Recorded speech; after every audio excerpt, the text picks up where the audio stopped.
आ गई और छा गई। बात करेंगे पूरी दुनिया में पाकिस्तान को पहले नंबर पर ले आने वाली स्मॉग के बारे में।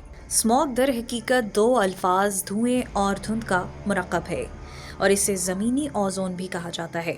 धुंध और धुआं मिलकर स्मॉग बनाते हैं, जिसमें सल्फेट, नाइट्रोजन ऑक्साइड और कार्बन मोनोऑक्साइड समेत दीगर कीमियाई अज्जा भी शामिल होते हैं। 20वीं सदी के आगाज में माहिरीन माहौलियात और आम लोग इस तरफ मुतवज्जा हुए। कहा जाता है कि लंदन वो पहला शहर था जहां सबसे पहले इस किस्म की फजाई आलूदगी का लोगों ने सामना किया और इसके लिए स्मोक का लफ्ज इस्तेमाल होना शुरू हुआ। 2015 के बाद पाकिस्तान में ये बहस भी छिड़ी कि स्मोक का दुरुस्त उर्दू तर्जुमा क्या हो सकता है। माहिरीन ये सोचने पर मजबूर हो गए कि स्मोक मौसम सरमा की उजली धुंध से बहुत मुख्तलिफ और निहायत कसीफ है। सोशल मीडिया पर किसी ने इस आलूदगी को कोहरा, किसी ने कसीफ धुआं और कोई इसे धुएं वाली धुंध कहने पर इसरार करता रहा।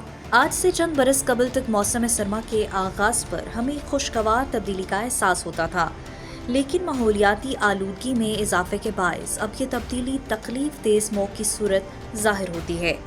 गुज़िश्ता चंद बरसों से अक्टूबर के आखिर ही इससे स्मोक का आगाज हो जाता है और फिर नवंबर के अख्ताम या दिसंबर की इब्तिदा तक ये फ़ज़ा में मौजूद रहती है। इस सारे अरसे में अगर बारिश हो जाए तो ये जल्द ख़त्म हो जाती है, वरना इसका दौरानिया मज़ीद बढ़ जाता है। पाकिस्तान में 43% फ़ज़ाई आलूदगी शोबाई ट्रांसपोर्ट से आती है, जबकि 20 से 30% फ़ज़ाई आलूदगी इंडस्ट्रियल सेक्टर के बायस फैलती है। स्मोक की एक बड़ी वजह मुख्तलिफ धातुओं, फसलों, कोयला वगैरह और दूसरी अशिया को जलाना भी है। स्मोक में ना दिखने वाले बारीक कीमियाई ज़र्रात सांस की नाली से फेफड़ों और फिर खून के बहाव में दाखिल हो जाते हैं। स्मोक से नज़ला, खांसी, गला खराब और सांस की तकलीफ, जबकि आंखों में जलन तो ज़ाहिरी अलामात हैं। स्मोक किसी भी शख्स को फेफड़ों की खराबी या फिर कैंसर जैसे मुज़ी मर्ज में भी मुब्तला कर सकती है। स्मोक से सबसे ज्यादा मुतासिर सूबा पंजाब हुआ है। स्मोक 30 सिगरेट्स पीने के बराबर नुकसान पहुंचाती है। स्मोक से 3 से 14 साल तक के उम्र के बच्चे शदीद तौर पर मुतासिर होते हैं। यूनिसेफ ने खबरदार किया है कि सूबे पंजाब में 5 साल से कम उम्र के तकरीबन 1.25 करोड़ बच्चे जहरीली स्मोक का शिकार हो रहे हैं। स्मोक से सिर्फ इंसान के लिए नहीं बल्कि हैवानात और नबातात के लिए भी खतरात बढ़ जाते हैं। जानवरों को भी आंखों में जलन और चारे में आलूदा ज़र्रात शामिल होने से सेहत मुतासिर होती है। स्मोक में दरख्तों के पत्तों पर गर्दो गुबार जमने से सूरज की रोशनी जज्ब करने का अमल भी रुक जाता है। एक रिसर्च के मुताबिक स्मोक के बायस लाहौर के शहरियों की सालाना औसत उम्र 6 से 7 साल तक कम हो रही है। अगर ये फ़ज़ाई आलूदगी का खात्मा हो जाए तो लाहौर में रहने वाले अफराद की औसत उम्र में 4 साल तक का इजाफा भी हो सकता है।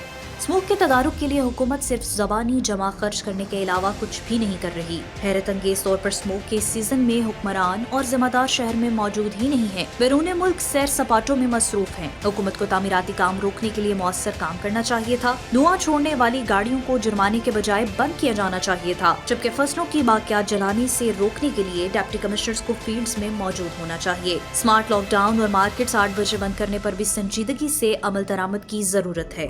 स्मोक दुनिया के लिए नई नहीं है। कई तरक्की याफ्ता ममालिक ने इसका सामना किया और सख्त पॉलिसीज के जरिए इस पर मुकम्मल तौर पर काबू भी पाया है। मसलन अमरीका में क्लीन एयर एक्ट के नफाज से सख्त अखराज के मायारात मुकर्रर किए गए, जिससे फजाई आलूदगी में नुमाया तौर पर कमी आ गई। जापान ने सनती आलूदगी को मौसर तरीके से कंट्रोल किया और फैक्ट्रियों के अखराज को महदूद करने के लिए कवानीन भी लागू किए। नाज़रीन, चीन ने फजाई क्वालिटी की मॉनिटरिंग, गाड़ियों के अखराजात पर पाबंदियां और पब्लिक ट्रांसपोर्ट में बेहतरी जैसे इकदाम के जरिए फजाई आलूदगी को काबू में लाने में बड़ी पेशरफ्त की है। इन ममालिक की मिसाल से पता चलता है कि स्मोक पर काबू पाना ज्यादा मुश्किल नहीं है। सिर्फ अच्छी पॉलिसी और इनके मौसर नफाज के जरिए हवा की क्वालिटी को बेहतर बनाया जा सकता है। स्मोक पर काबू पाने के लिए हुकूमत, सनतों और आवाम की मुश्तरका कोशिशें जरूरी हैं।